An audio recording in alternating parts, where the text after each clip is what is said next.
Alright. Part 2. Get the timer starting again. I think I'll film one more part and then I'll call it. This is fun. But I'm tired. Christmas is draining. I'm ready to take a break. Maybe do something else. Sleep. Listen to the records. I don't know. We'll see. Leonid was an institution unto himself. He had lived on the street of Samara for almost his entire life, mostly by circumstance, though sometimes by choice. The people of Samara knew him well, and in the district he called home, he could almost name every resident. It was rare indeed that strangers found their way to his district. It was far enough away from anything merchants were interested in. Sounds good. Christmas just takes it out of you. It does. It does. So it surprised him when he entered the local soup kitchen for his lunch and saw a strange man dressed in a tattered military uniform. He sat at the edge of his table, sipping at the soup in front of him as if it were an afterthought. After he had gathered his bowl, Leonid joined the stranger. "Hello there, stranger. Fine day, yes?" The stranger glanced at him before replying. "Hello, yes. Fine day." Soup is good. The stranger's accent was muddled and foreign, and his grasp on the language was rather poor. Leonid could swear he had heard that accent before, but for the life of him, he could not place it. That it is. Daria makes a good soup. You have a look of the wander about you. Where are you headed? Leonid had met many of his type before, folks who couldn't stay in one place for one reason or another. East, was the man's reply. The soldier slumped before he continued. Have a business in the East. To atone. His voice was resigned, tired. The stranger could not understand why he had elaborated. It served little purpose, and yet he had. Leonid simply nodded. I understand. More than you know, I suspect. I was something of a hellion in my youth, you know. Did a lot I wasn't proud of. I can be a good pair of ears if you'd like to share. I find that talking helps, even if only for a time. The stranger looked at him fully for the first time. His eyes filled with the weight of his regrets, and began to tell his tale. It was a long tale of strife and horror. By the end of it, Leonid truly understood. His accent was German, after all. A friend in the lowest of places. I'm digging the writing in this so far. This is great. Oh, Bashkiristan we can prep a raid for. I think we'll do that. Yeah, fuck it. Go after the Bashkirs.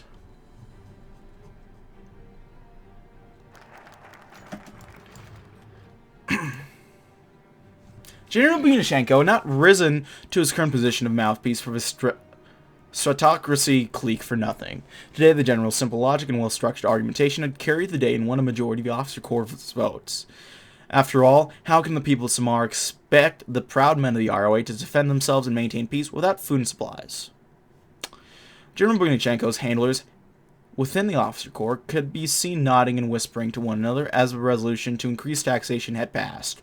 Word on the street had the dominant officer clique feared losing the vote to Oktan or Zekov's factions. The current system of a strict defined hierarchy and of equality within the same rank of officers worked well, but conservative officers feared that Oktan's small group of profiteers and smugglers or Zekov's assembly of Democrats would destroy the ROA's professionalism. The tax harvest would bring in a considerable amount of supplies and demonstrate to the common soldier that the current system worked well.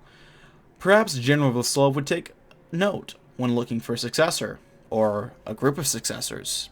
The officer corps knows best how to lead the ROA, so we get a big boost of despotism, which I think is good for our purposes. So the people provide. Crates of food, bags of grain, boxes of ammunition, scavenged rifles, it's all coming in. With little use for money in the past decade, many have chosen to pay their taxes in kind to their local garrison. Military accounts are present at every step of the way to ensure that every citizen is giving their fair due to the army. Enough of their surplus for the army to be fed, but not enough taxes as to ruin the citizen. Some of the poor citizens have instead given time to the army, paying their dues through twice-a-month corvées. Their time has been centered in the workshop where guns and ammo are manufactured. Others have cleared new plots of land to grow food for soldiers on. A few have just been drafted as reservists and given a little food for their troubles, as they want to. Many complain about the rise in taxes, but not too loudly, however, for the taxman is also the military keeping order. How's our military morale? Is it any better? It's still pretty damn low. I'm not sure how much we want to increase our Croatian Autumn. Let's see if we can't get that piece of loot right now. They refuse tribute. Okay. Well, so far, we're winning.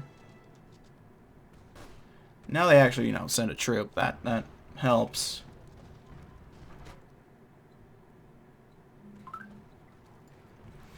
And we're just speeding up these losers in Bashkiristan. And there we go.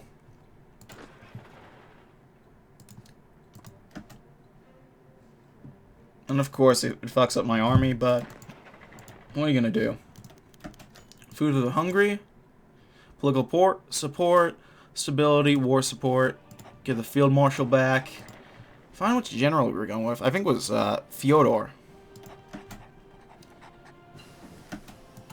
Yeah, there we go. What was it? Academic base. Yeah, we want to get working on our academic base. Improve that. Next, I think advanced computing machines is the goal. God, that research facility hit is a big pain in the ass. My God. 12 o'clock. That was a deadline for the strike to disperse. The commander of a local garrison, Major Popov, noted the time was 12:32, well past the time that the strike should have dispersed. He radioed his troops, who were observing the situation over at the factories.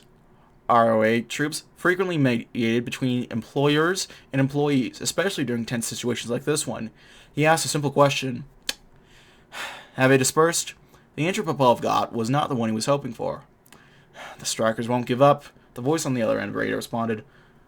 Worse still, there's some rumors about the workers still here and their managers. The strike was actually orchestrated by the communist agents. Plants, as I call them. Things are getting pretty tense. People are throwing things.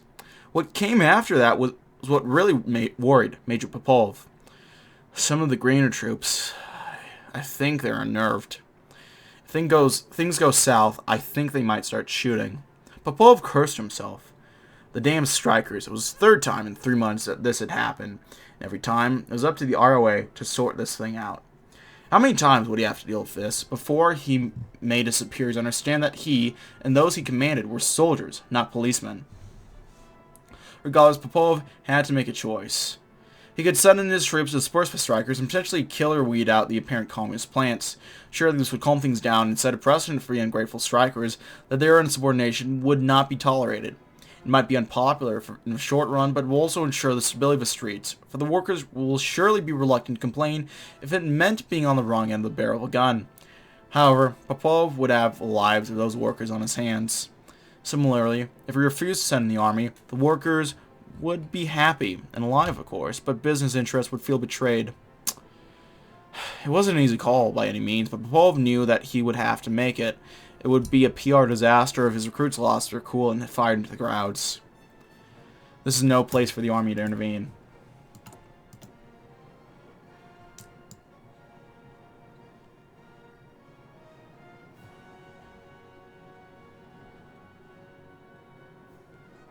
And then the Russian people deliver us. Our men have never been this well fed or supplied. Their morale skyrocketed as a result, and now many apply to join our army to escape the grinding poverty of the Russian anarchy. Our warehouses are filling up, and our cooks spend days cooking surplus grain into hardtack for further campaigns abroad. The citizens have not shared much in this excitement, but even the most skeptical has to admit that the newly reinvigorated army is doing more than ever to earn its pay, increase as it may be. Patrols on the road are more frequent. Bandit operations are increasingly seeing crackdowns. A cynical man might say this is to eliminate competition to our tax collectors. But everyone admits that Samara has never been a safer place. The Russian people have given us the tool we need to deliver them from their troubles. Soon, perhaps, military order and prosperity shall reign from the Pacific Sea to the Baltic Sea to the Pacific. Yeah, so far so good.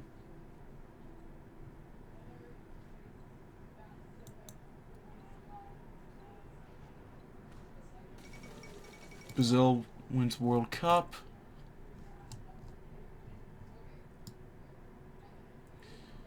We'll hold up.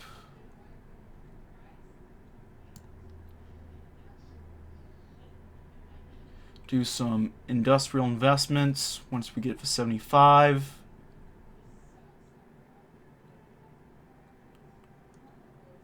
That's only 1,000 manpower. That's not. Civil Rights Act, very nice.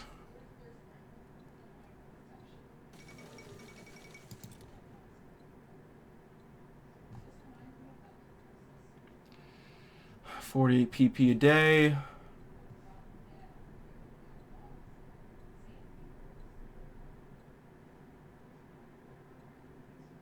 Come on.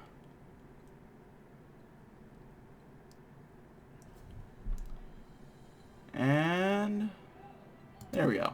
Industrial investments. Hopefully get something good. What are we producing, by the way? Yeah, that's about right. That's what it should be. Russian people deliver us.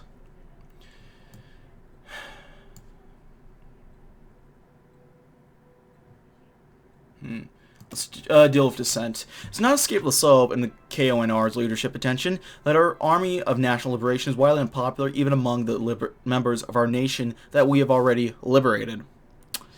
Ignoring for the moment issues of taxation we may or may not have exacerbated, the people of Samara disdain us as foreign stooges. Many citizens, especially among the left-leaning, see us as unrepentant traitors that have contributed to the failures of the front. Opinion among the officer corps as to the best solution run the usual gamut of proposals. It would thus be best to convoke another meeting of the General Staff to discuss the issues, perhaps settle on one strategy to secure the goodwill of the people, or at least the absence of their opposition. And cross our fingers, hope it works. I think I want to move this motorized here. Move this guy there. So if we ever go into Tartazan, the Russian Liberation Army was nothing if not persuasive in their efforts to patrol the territory that they controlled. And that they did. Daily patrols went out, came back in, checkpoints along the roads, and troops stationed throughout the hinterlands of a territory ensured that the officers, and ultimately Vasilov himself, knew what was going on. As a result, it didn't take long for news of an envoy from the east to arrive at a local garrison station. The RRA was constantly worried about outsiders and strangers, to the point where a diplomat from beyond the Urals instantly kicked up suspicion. Maxim Olinik, the officer in charge of a garrison station that the envoy had been escorted to, didn't particularly want to meet the man. In fact, he was suspicious that the man who he claimed he was. Sitting down with the envoy, it was clear that he was frustrated. Protesting his being whisked away to the garrison rather than Samara itself, Olinik sat down with the man, looking up at him and down. "Who are you?" he asked, "and why have my caravan and I been stolen away from here?" "I am bound for Samara." The commander took a pause before he responded. "For all that matters to you, I am Samara. Now, tell me, who are you?" Some further protests were given, but the envoy soon realized that he wasn't getting anywhere. He relinquished and eventually introduced himself as a diplomat hailing from Novosibirsk, beyond the Urals. The meeting became closer to interrogation, with Olinik learning about the events that were going on in the east. The envoy, after questioning was over, attempted to trade with the ROA. Olinik's polite but cold "no thank you" dissuaded him, and he left back to Novosibirsk soon after. We do not deal with warlords. Uh-oh, I don't think the corporations are liking that. Huh.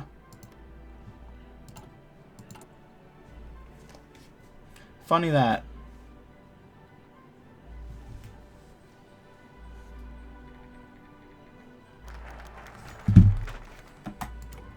Alright. Oh, not a hit to political power. God damn it. Okay. The assembled officers and soldiers fell silent as Marshal Vassaux walked to the podium. The old man still commanded, if not universal respect, then grim curiosity from the officer corps.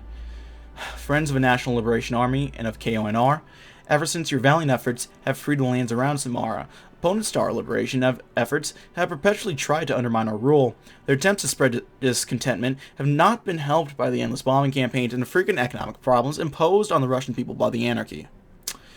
As the time to renew our efforts to free Russia approach, the opposition cannot be tolerated. The brave men of the ROA cannot march towards a fifth column of terrorists and communist anarchists. Spread chaos at home. One way or the other, respect of our administration and healthy fear of breaking the law must be spread throughout our land. I've convened you to this meeting so that a proposed solution might be discussed and a general plan of action might be decided upon. Good luck, officers. Let's do the easy way, I'm thinking. The accursed Bolshevik Lenin once quipped that the average citizen is only 3 meals away from revolution. Food uncertainty and boredom are among the best ways to let a group of docile lambs get turned into scheming wolves. Bunyachenko and many others among the officer committee have suggested a simple plan: buy and distribute vast quantities of food. Living on the edge of starvation is a sad normal in the Russian anarchy, and simply keeping our people well fed will generate generous amounts of positive apathy. While Zykov is not wrong that the people need to cooperate with our liberation project, it's not worth investing that much effort into improving their lives. Better simply leave them to their own devices, content and well fed, while the soldiers busy themselves with national liberation. Let's compare this to the other one.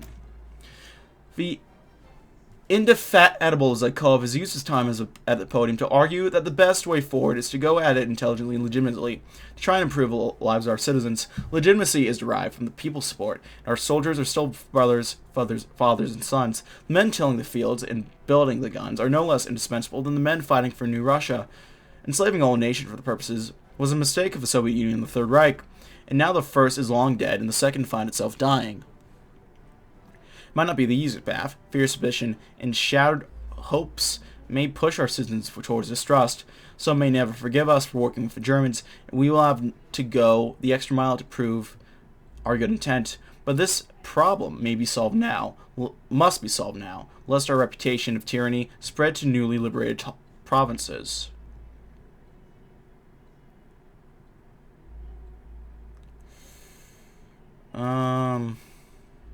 What's better? That's fucking horrible, so we're not bothering with that. Monthly population, that's not too bad. I don't know, what do you guys think? Chat, what are you thinking? Smart way or easy way?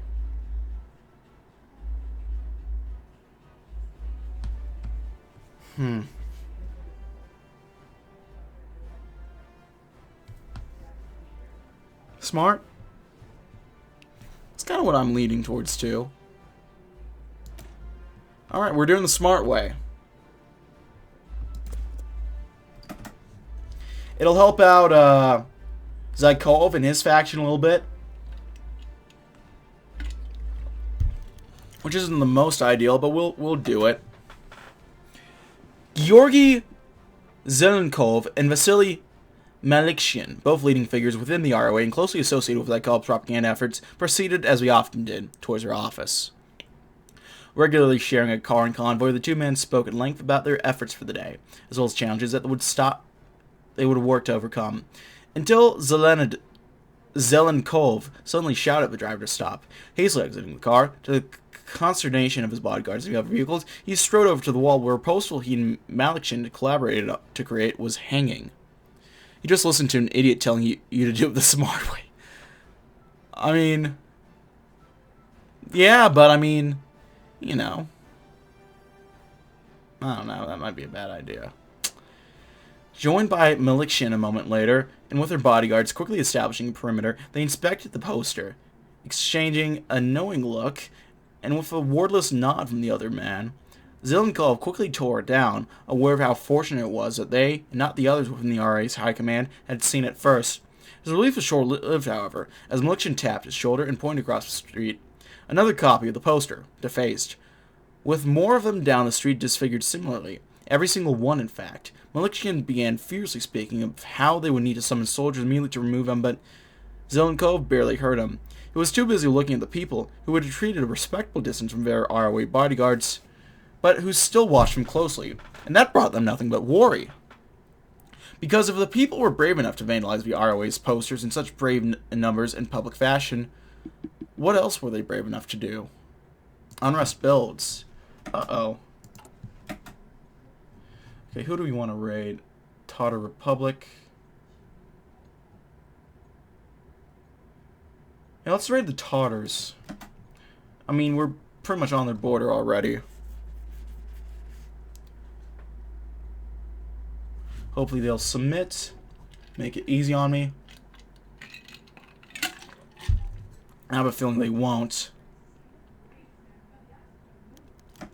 Oh, no, they did! What a pleasant surprise. Raid the toddlers, yeah. Close enough. Scavenge for loot.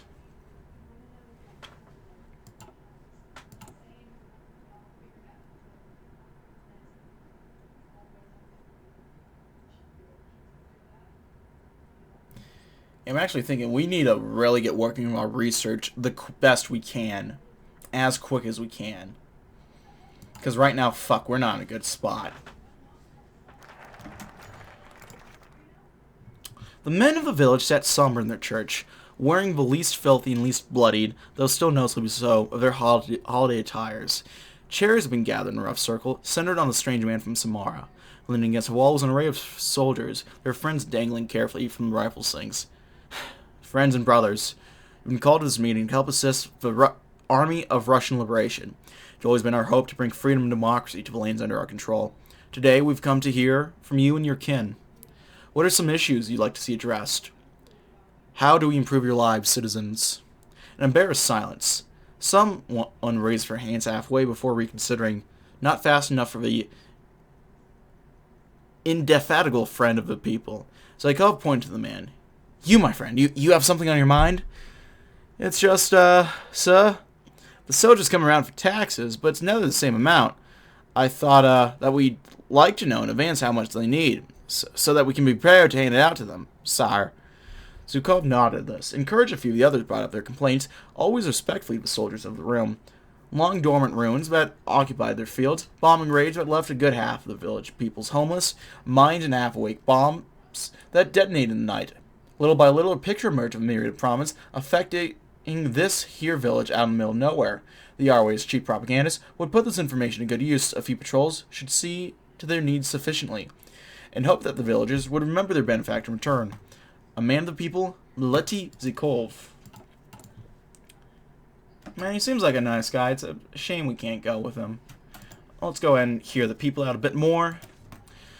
Our community outreach has gotten some results. Despite the cynicism of most of the officer staff, soldiers have begun to renovate roads in rural communities and help to clear rubble. Peasants have at first been reluctant to bother the soldiers, but a few have since come out seeking help with other tasks. The soldiers have obliged the most pressing ones, and as a result, quite a bit of goodwill has been founded. There we go. In parallel to this, a series of mixed military civilian tribunals have been established. People wronged by our soldiers or government are encouraged to register their complaints with judges. While it's out of the question to punish our soldiers too harshly, lest we lose control of the state, ensuring that the worst excesses are penalized and that aggravated citizens are compensated goes a long way. Another idea that is slowly gaining traction are mixed military-civilian community councils, where small garrisons see their organization enmeshed with the village they protect. It will be a long process, but getting the people to support and back our cause now has a good chance of actually happening. There we go. Not bad. Not bad at all. Independent Labor Party. Interesting. The Madness of Daring, we sing a song.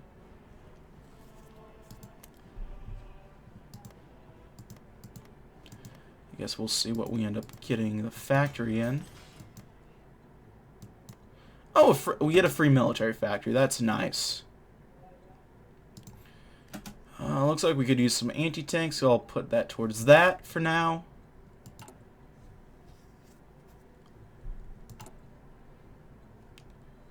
And we'll get working on all the industry stuff a bit more. Alright, we'll go ahead. Research facilities, that's what we need right about now. To get working on our research speed, because negative 43%, that's fucking horrible, my god. Has Burgundy finally done it? God help us all. The community's new joint civilian and military tribunal stood idle for quite a few days. The villagers did not trust the ROA's goons to hand out a fair judgment. Even the presence of trusted men such as village priests did not inspire much confidence. Eventually, a first test of a new legal structure presented itself. A young man had allegedly been found rummaging through a neighbor's pantry to taking a bullet in the back for his trouble. The young youth had survived, and his family were now accusing their neighbor of attempted murder. The accused had been asking for tribunal's help, as few believed his side of a story better risk of military justice than what ate out a lynching. The military officer, acting as a judge, did a commendable job of patiently taking both sides of the story. The jury of 4 soldiers and 5 civilians then adjusted for deliberations. A non-guilty verdict for the accused was reached. The judge then imposed on the man a few weeks of community service, as well as a fine meant to pay for the care of the injured youth. All across Samara, a range of issues have begun having their day in court, from criminal cases to perfectly mundane administrative topics. Agreements and rulings were handed out. Grudgingly, the civilians came to trust the military's willingness to collaborate with them for the sake of law and order. Auditor et altera pars. I don't know what that means, but that's Latin, so I'm sure it means something impressive. I don't know. Let's do our loyalty. A coherent domestic policy has been chosen as has a method of obtaining the new equipment for our men. Now the biggest hurdle remaining is the question of leadership. To some, Vlasov is a great leader, simply buried by the weight of years. For others, Vlasov is a temporary solution until the Army of National Liberation can choose its goal and methodology. Finally, for a loud minority, Vlasov is a weak failure. That is the main reason that the KONR has been routing Samara for an entire lost decade. A final leadership conference to determine where the loyalty of our men shall fall, and to finally choose what vision of Russia the KONR is truly fighting for. Probs means got big wiener. There we go. Now we know. Probably does mean that. Yeah, I believe you. Okay, civilian morale is low, so is our military morale. But, you know, we're getting there. Still got a bit of time to improve it, but we're getting there. Seems this doesn't really scale percentage-wise. I'm guessing we'll eventually get to a percentage point and then go from there. Oh, we're getting an okay amount of manpower, actually. 7,000, not quite enough to get a new army going. The United States declares war on Guyana, or a new division going. So let's get working on training these guys up.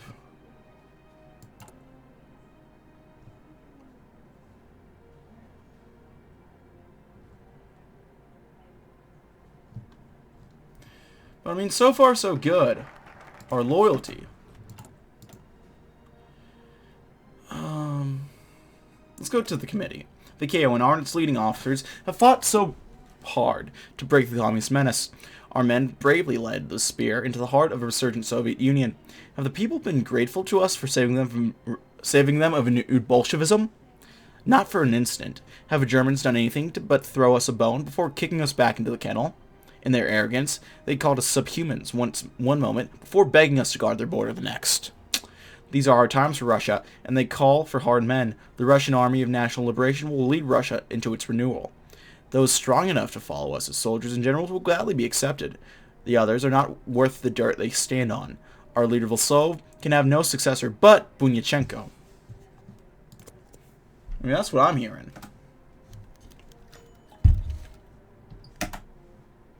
It had been a welcomed relief to leave the frontiers of an extended trip to Samara, but Balashov was used to permissions being granted in muddy shitholes with terrible alcohol and even worse brothels. His presence in Samara, however, would not be for R&R. With rumbles of a new set of wars in western Russia, almost every officer that could make the trip had been invited to give their say in a final leadership conference. The Officers' Committee claimed every officer's opinion would be taken into account. The Officers' Committee claimed a lot of things. The most pressing topic was on everybody's lips: who would succeed Vlasov as chairman?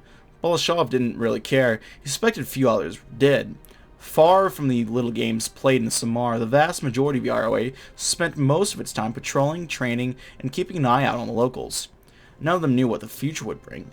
Making such plans was a hobby of Samara's elite clique. Balashkov had been 22 when the Germans drafted him, 25 when they had forced him at gunpoint to leave his fiancée and fight the communists. He was now 35. He had no idea what would become of his fiancée, his children. He had long since given up on returning home. Perhaps a key candidate to Sleeveless Love might convince him to keep hope again. Most likely not. Man.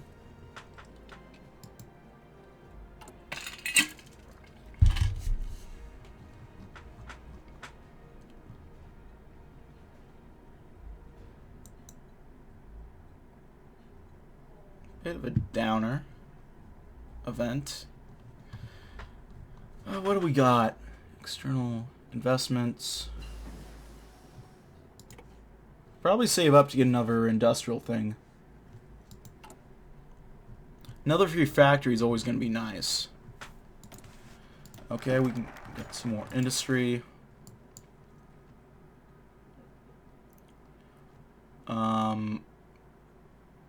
Yeah, horizontal would be good.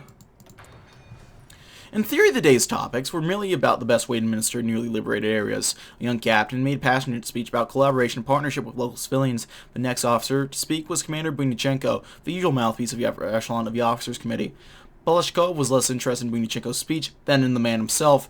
After all, the general's arguments were the usual rhetoric about the dangers of giving too much power to the masses. It was a fun refutation delivered with the general's hint of a Ukrainian accent. No, Balashkov was more interested in the Officers' Committee's mouthpiece than in his message. Bunyachenko's grim expression reminded Balashkov of his and his men's. An unhappy determination, a decade of sorrow and losses. The only time the general's eyes lit up was when he mentioned the hated communists and Germans that had stolen their future. Comrade Bunyachenko was a hard man, and one whom Balashkov would gladly follow into battle. The only mystery left resolved in Balashkov's mind was Bunyachenko's dreams. Would such a man remain the officers' committee's puppet like Vlasov had become? Or would he use his status as chairman to become something more? Perhaps there was still some life in him. Now let's go to the people. What is the KONR, if not a means to an end? We fight for the glorious liberation of Russia. What are the Germans, if not dangerous tools at best, cruel jailers at all times? We fight for a new free Russia, one not enchained by Bolsheviks, nor one enslaved by the broken German eagle. Our legitimacy comes from the strength of our army and the strength of our support by the population. With just and wise men at the front, the Russian people shall rise to new heights of glory. Zykov and his faction know that they are the best possible successors of Vlasov. The old general has fought to keep Russia free, and Zykov will see it that the nation rises from the ashes. There we go.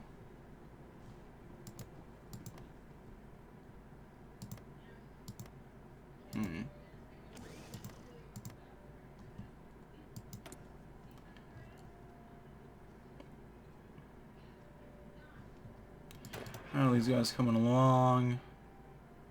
Just about to get them to regulars, which is good. Oh, we can scavenge for loot. Loot, loot. Oh, we can raid against the Tatars.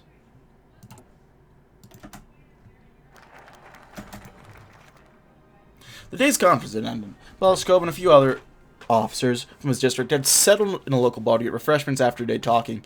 Like most of the city of Samara for a congress, the establishment was filled to the brim with men of the ROA. In one corner, Balashkov recognized one of the Zikovite democracy proponents that had given an impassioned speech. The speaker waved Balashkov and his friends over, offering them seats next to his own group of officers. Without much thought, Balashkov headed towards a chair, signaling to the barman for a drink. Why not spend the evening with his Ecovites? Why not? In person, the pro-democracy speaker was much more personable than Balashkov had expected. A colonel from the border region with the Orenburg communes. The man was an old hand of the West Russian War. Conversations drifted from topic to topic. Memories of a desperate struggle against the front, the famous operation to secure the southeastern territories from bayonets in the aftermath of the front's collapse. If the colonel's assignment was in the quiet southeast sector, it was because he had helped make it quiet. So what's an old hand like you doing with Zakov and his jumped-up peasants turned junior officer? Don't you have better things to do than help that old fool? One of Balashkov's comrades asked, his tongue loosened by drink. The colonel's drinking friends flashed grimaces, but the colonel himself shrugged. When he crushed the bayonets, the locals in the southeast were grateful. After decades of pointless struggle in the Red Army, then the ROA, it felt nice, you know? Fighting for something. Zykov is a strange man, but he's the one with a plan. Like me, he dreams of going west, freeing Moscovian. I don't know if my hometown will ever welcome me back, but if I can get buried next to my ancestors, that's one thing the Germans won't have taken from me. The colonel finished his drink. Perhaps the ROA, too, will set in the west. And then next we have To the Reich. Woe to the conquered. Twice now the Russian people have weakly clung to their Bolshevik masters. The KONR fought bravely in the West Russian War and was instrumental in breaking the morale of the cowardly communist hordes. Now beyond our border, the leftists plot. In this, they are joined by the Democratic rabble and the Tsarist relics. Russia has received nothing from these failed regimes but tears, blood, and ash.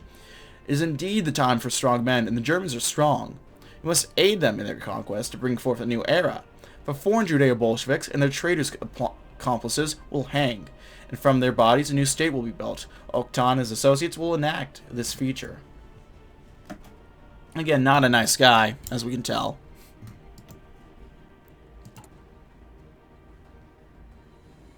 Still prepping that raid. We'll go for it soon.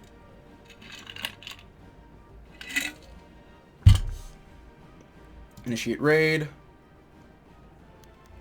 They refuse tribute. Okay.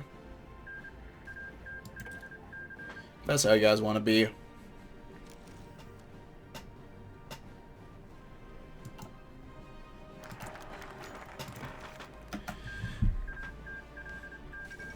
Oh. Coke, U.S. Belshkov hitched a ride on the troop truck back home with fellow officers. As a few discussed the leadership conference, most of the others discussed the most recent acquisitions from the capital. Booze, tobacco, a few odds and ends. One of the lieutenants showed off his new toy, a sleek Walter PPK pistol, replaced the aging P38 pistol he'd been given upon recruitment to the ROA. Many of the men of the truck had significantly better haul than their meager salaries should have allowed. Balashkov thought of the friendly officers in the capital, associates of Commander Oktan. The trade of Moscovian was an entire organization all of its own. Its members were some of the richest and most generous of the ROA. As a leadership conference, they had too argued for their boss as successor of Vaslov. They railed against Zykov's foolish idealism, against Bunyachenko's lethargic puppeteers in the officers' committee. The ROA was strong. Should not have a strong leader? One able to provide for the soldiers and officers. One able to enforce discipline, order, and progress throughout Russia? At least, so Oktan's proxies had talked during the conference. They had talked, and they had given out much goodies. It paid to be friendly with men that held so many contacts. Balashkov had not taken anything from these men yet, but the option remained on his mind. They can ease the pain. Next, we shall decide who shall stand beside Vaslov. The factions made their case. For some, this was accomplished through speeches to the assembled officers and soldiers. For others, it was through demonstrations and more practical work. Three visions of our mission have made their case and argued for their methods. It's now time to decide who shall stand besides Vaslov and earn a place in the history as a successor to the future liberator of all Russian people. Well, there we are. There we go, industrial investments. Beautiful.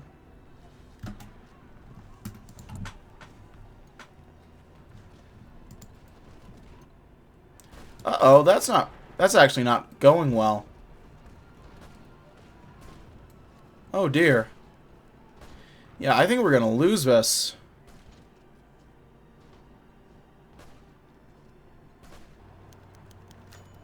Damn it. Well, we'll get the bastards next time. And again, we gotta...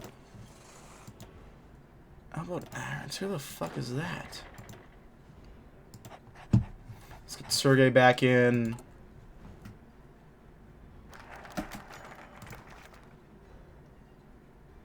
Oh, okay. There we go.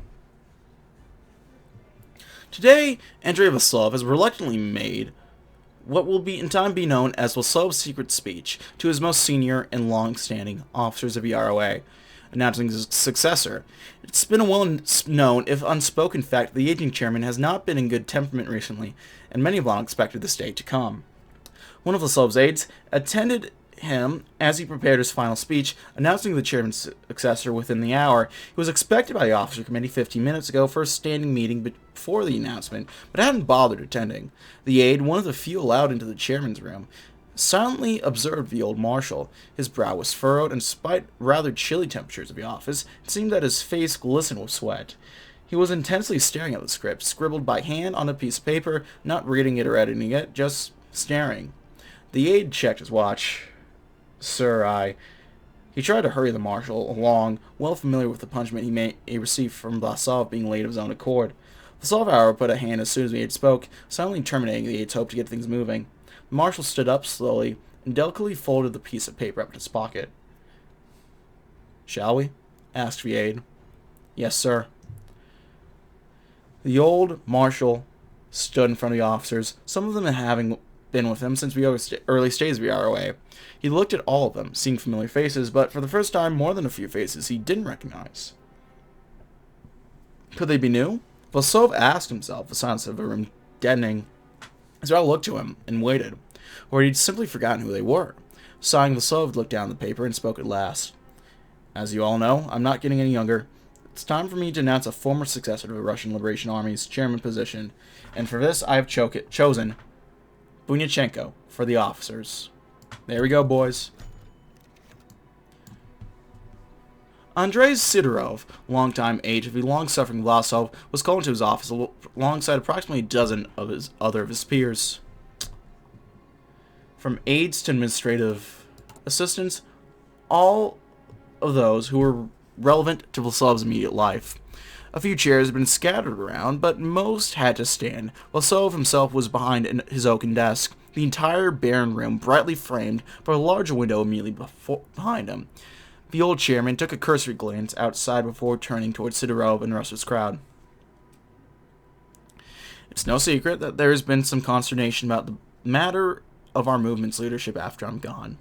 It was a plain statement, and one that was definitely true. Aides like Sidorov would spend whole meals discussing the matter, as if they were adolescents discussing romantic interest. "I've taken a significant amount of time to think about the matter, and I've decided that I will be nominating Sergei Bunyachenko as next in line for chairman of our committee." Most of the aides nodded. After all, Bunyachenko was a sensible choice. He was popular with most of the officers and generally avoided shady dealings that some of his peers gleefully engaged in. One of the aides, however, a friend of Mikhail Oktan, piped up, "But why Bunyachenko? I don't get it." A pensive look flashed over Vlasov's face for a moment before he responded. "Good question." He started, looking directly into the aide's eyes, knowingly. "The ROA is filled with rot, corruption, bribery, nepotism, anything that you can name. I'm no fool. I know it exists. Bunyachenko is a strong, honest man, and an honorable general. I know he will be both a good compromise candidate between our ideologically passionate peers and those who are less so. And I also know that he will work to expose and purge the rot from our organization forcefully if need be. For if we are to rule all Russia, we need a man and an organization that is free from corruption and interested enough in crushing our enemies to not put his own interests above our ultimate goals. And ultimately, I believe he is the only person who can succeed where I have been unable to." The question was not followed up with another. Vlasov solemnly dismissed the aides and instructed them to inform those necessary. The safe choice. Okay, let's take a look at our new tree before we go ahead. Okay, so we get a couple options, it seems.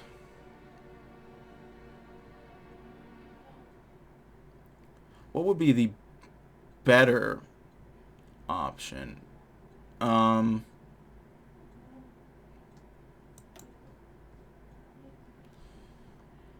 the women to work actually isn't the... Would actually not be too bad. That tree's not very festive. I kind of agree. Okay, looks like we got the middle one. So let's look what we got. Civilian... Building slots in civilian industry. Construction bonuses. Infrastructure, that's big. A radar station. Motorized. Military industrial complex.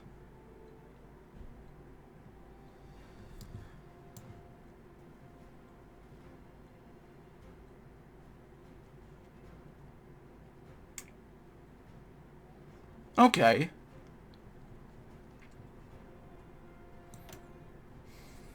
This is good to know right now. Ooh. We'll get a bonus to our army stuff.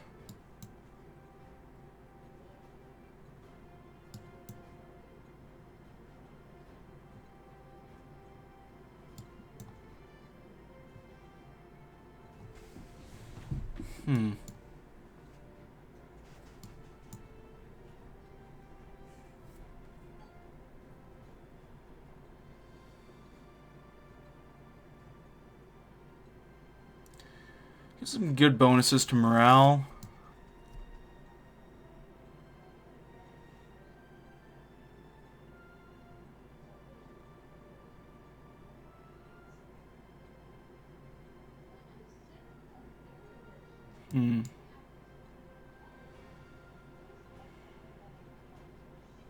This one's for 1917. I like that little focus.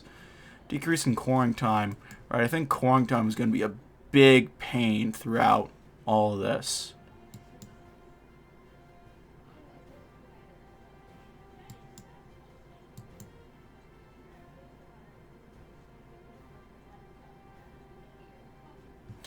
Alright, well, I think this is as good a place as any to just pause for a second and, prepare for next time. So we'll get back to this tomorrow? Tomorrow on stream, at least. So yeah, I'll end the video.